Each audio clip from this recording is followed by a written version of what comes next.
तो hello guys, आप सभी का स्वागत है छोटा सा वीडियो में। और गाइस आज काफ़ी मौसम अच्छा किया है, धूप भी मस्त वाला है। बाइक में जो मिरर है इसको चेंज करेंगे, दोनों का चेंज करेंगे। थोड़ा हैंडल है ना, ये हैंडल आगे करेंगे।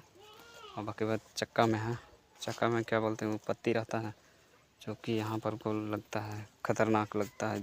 इसको भी लगाएंगे आगे पीछे। ये वाला इंडिकेटर दोनों साइड है, उसका भी चेंज करेंगे। और फॉग लाइट यहाँ पर है, इसको ये ख़राब हो गया गाइस, तो यहाँ लगाएंगे फॉग लाइट नया खरीद के।